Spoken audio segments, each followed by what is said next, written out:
नमस्कार विद्यार्थी मित्रांनो, आज आपण पाहणार आहोत इयत्ता 6वी विषय गणित घटक 2 रेषा आणि कोन त्यावर आधारित स्वाध्याय क्रमांक 2. पहा, स्वाध्याय क्रमांक 2 मधील पहिला प्रश्न आहे अचूक पर्याय निवडा. त्यातील पहिला आकडा आहे पूर्ण कोनामध्ये टिंबटिंब काटकोन असतात. तर पूर्ण कोनामध्ये 4 काटकोन असतात. सरळ कोनाचे 3 समान भाग केले तर मिळणारा प्रत्येक कोन टिंबटिंब असेल. पहा, जर सरळ कोन हा 180 अंशाचा असतो. 180ला चे आपल्याला 3 भाग करायचे, म्हणजे 180ला आपल्याला 3 ने भागायचं आहे. 180 भागिले 3, 3 एके 3, 3 सख 18, 3 शून्य 0. तर प्रत्येक कोन हा 60 अंशाचा मिळेल आणि 60 अंशाचा म्हणजेच 90 अंशापेक्षा लहान असणाऱ्या कोणाला आपण लघुकोन म्हणतो. म्हणून त्याचा प्रत्येक कोन हा लघुकोन असेल.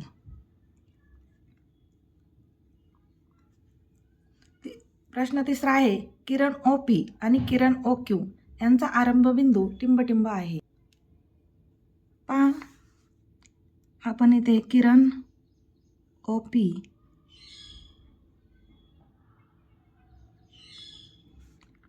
आणि इकडे किरण OQ काढूया. OP. तर या दोन्हींचा आरंभबिंदू हा O आहे. म्हणून किरण OP आणि किरण OQ यांचा आरंभबिंदू O आहे. चौथा आहे डॅशच्या दोन्ही बाजूनी अमर्याद असते. तर पहा, रेषा ही दोन्ही बाजूने आपल्याला कितीही लांबपर्यंत काढता येते. म्हणून रेषा ही काय असते, दोन्ही बाजूनी अमर्याद असते.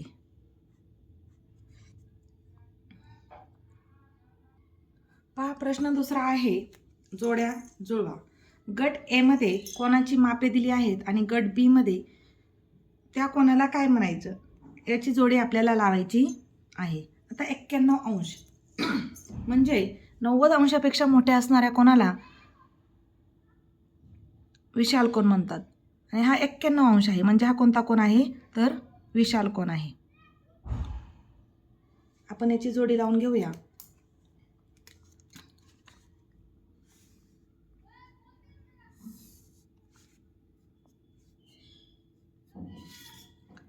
तर 180 अंश माप असणाऱ्या कोणाला सरळ कोन म्हणतात.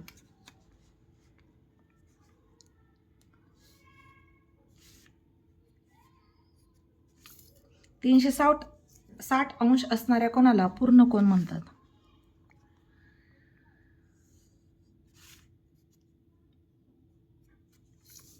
तर 215 अंश म्हणजे 180 अंशपेक्षा मोठा आणि 360 अंशपेक्षा छोटा असणाऱ्या कोणाला प्रविशाल कोन म्हणतात. म्हणून याचं उत्तर आहे प्रविशाल कोन. आता हे 90 अंश असणाऱ्या कोणाला काटकोन म्हणतात. अशा प्रकारे आपण जोड्या जुळवलेल्या आहेत. प्रश्न तिसरा आहे पुढील आकृती पाहून उत्तरे लिहा. त्यातील पहिला प्रश्न आहे आकृतीत दिसणाऱ्या सर्व किरणांची नावे लिहा. आता किरण म्हणजे काय आपण हे पाहिलेलं आहे. आता आपण किरणांची नावे लिहू. आता पहा, किरण DF,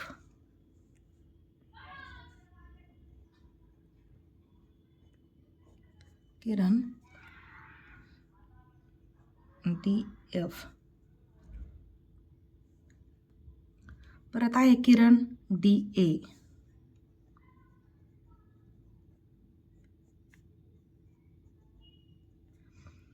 नंतर आहे किरण EQ,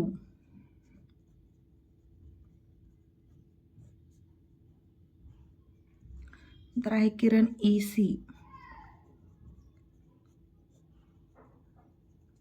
नंतर आहे किरण EB,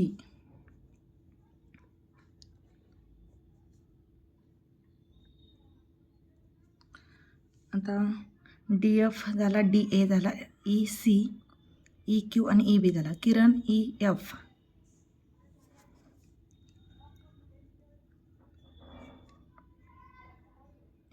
अजून कोणता राहिलाय का? पहा, आपण आकृतीतील सर्व किरणांची नावे लिहिलेली आहेत. त्यातीलच दुसरा प्रश्न आहे, ई हा बिंदू कोणकोणत्या रेषांवर आहे. आता ई हा बिंदू एफ क्यू आणि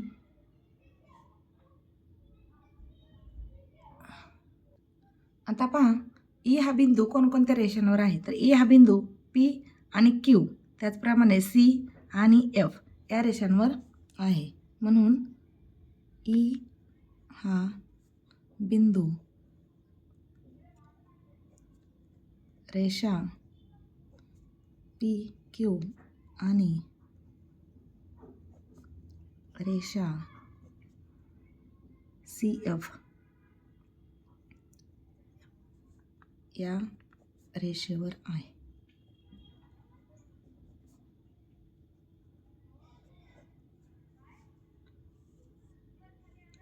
हा पुढचा प्रश्न आहे, ई हा आरंभबिंदू असणाऱ्या किरणांची नावे लिहा.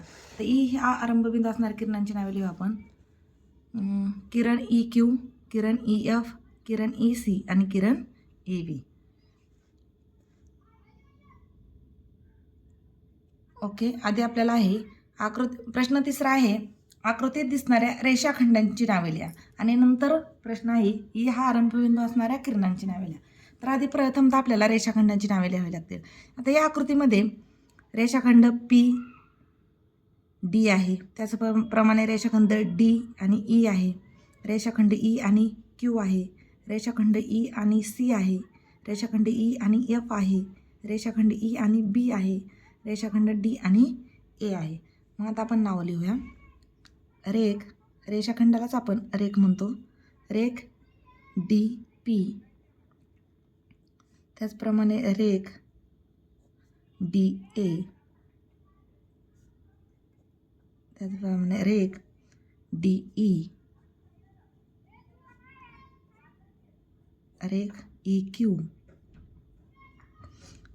रेख ई सी,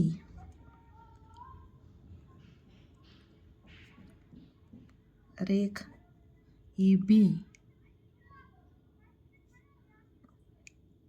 रेख ई एफ,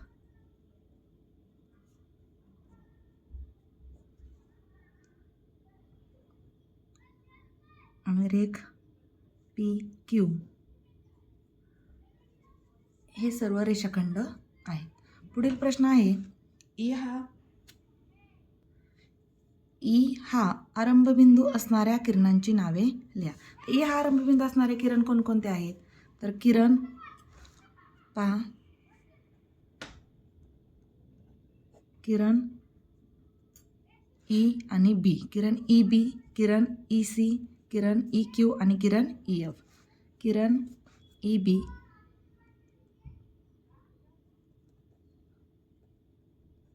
किरण ई सी, किरण ई क्यू, किरण ई एफ. ही ई हा आरंभबिंदू असणाऱ्या किरणांची नावे आहे. प्रश्न पाचवा आहे, कोन बी ई क्यू हा कोणत्या प्रकारचा कोन आहे. त्याच्या भुजांची नावे लिहा. आता पहा,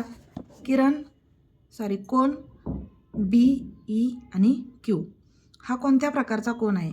आता हा सी ई क्यू हा काटकोन आहे आणि काटकोनापेक्षा मोठ्या कोणाला आपण विशाल कोन म्हणतो. म्हणजेच कोन बी ई क्यू हा विशाल कोन आहे. कोन बी ई क्यू हा विशाल कोन आहे.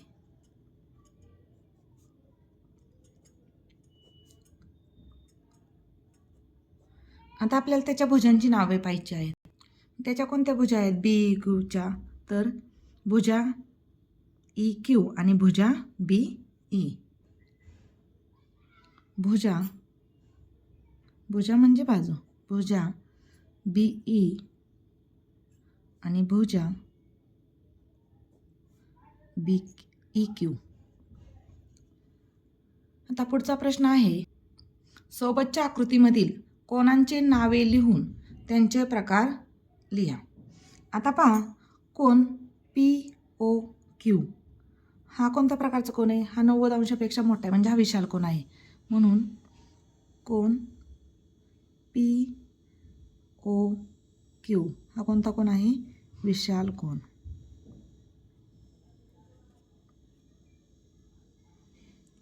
आता कोण क्यू ओ आर, कोण क्यू ओ आर हा 90 अंशापेक्षा लहान आहे म्हणजे आहे लघुकोन.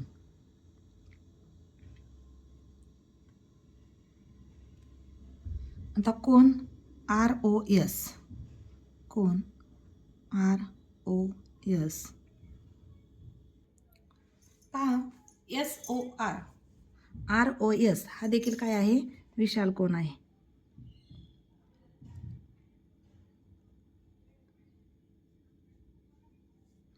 त्याचप्रमाणे आता P O Q, Q O R, R O S, आता क्यू ओ एस किंवा एस ओ क्यू हा कोणता झाला? प्रविशाल कोण. कोण एस ओ क्यू या बाजूने पहा आहे प्रविशाल कोण, प्रविशाल कोण.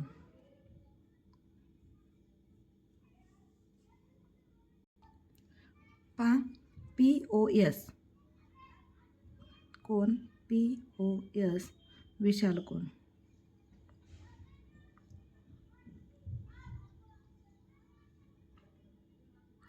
तर त्याचप्रमाणे आपण या बाजूनी एस ओ क्यू घेतला. आता इकडनं एस ओ क्यू विशाल कोण.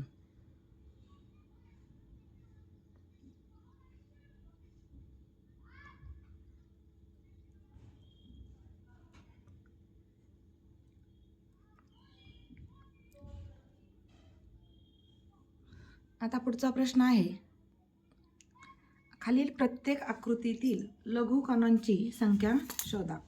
आता पहा आकृती ए मध्ये लघुकोन आहेत 1 2 3. ए आकृतीमध्ये 3 लघुकोन आहेत. आकृती ए मध्ये किती ए मध्ये किती आहे? 3 लघुकोन. आकृती बी मध्ये एका त्रिकोणात 3 लघुकोन, मग इथं किती त्रिकोण आहेत? 1 2 3 आणि 4 म्हणजे की 4 त्रिक 12 लघुकोन आहेत. इथं किती त्रिकोण आहेत? 1 2 3 4 5 6 आणि 7. 7 त्रिकोण आहेत. 7 एका त्रिकोणात 3 म्हणजे 7 त्रिक 21 लघुकोन. आता त्यांनी काय म्हटले? यावरून वरील मालिकेत डी ठिकाणी येणारी योग्य आकृती काढा आणि त्यामध्ये किती लघुकोन आहेत ते लिहा. लघुकोनांच्या संख्यांमध्ये कोणता आकृतिबंध आढळतो? आता आपण आकृती काढूया. प्रथमतः सरळ त्रिकोण आहे, नंतर आतमध्ये उलटा केलेला आहे. तिसऱ्या वेळेस सरळ त्रिकोण आतमध्ये उलटा आणि परत सुईचा त्रिकोण केला आहे म्हणजे इथं परत छोटा उलटा त्रिकोण येणार आहे. तर आपण आता डी आकृती काढूया. पाहता आकृती डी मध्ये आपण येणारी आकृती काढली आहे. आता याच्यामध्ये किती त्रिकोण आहेत? 1 2 3 4 5 6 7 8 9 10 म्हणजे इथे 10 त्रिकोण आहेत म्हणजे लघुकोन किती असणार आहेत? 30. तर त्यांनी काय म्हटले? जे लघुकोन आहेत ते लिहायचे. लघुकोनांच्या संख्यांमध्ये कोणता आकृतिबंध आढळतो? आता पहा इथे 9चा फरक आहे +9, इथे परत 9चा फरक आहे +9 आणि इथे परत 9चा फरक आहे +9 म्हणजे या आकृतीमध्ये हा आकृतिबंध, या आकृत्यांमध्ये हा आकृतिबंध आढळतो. 9च्या संख्येने लघुकोन वाढत गेले आहेत. प्रश्न 6 आहे, लघुकोन, काटकोन आणि विशालकोन असलेले मुक्त चित्र काढा व त्यात रंग भरा. आता पहा वेळ खूप जाईल म्हणून मी आधी चित्र काढून घेतलेलं आहे. असं चित्र काढायचे की जेणेकरून याच्यामध्ये काय येतील? लघुकोन, काटकोन, विशालकोन. आता पहा इथे काय आला? काटकोन.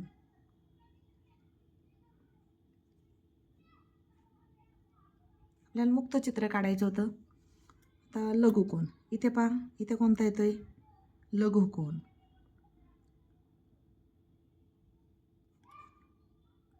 आता इथे येतोय पहा प्रविशालकोन.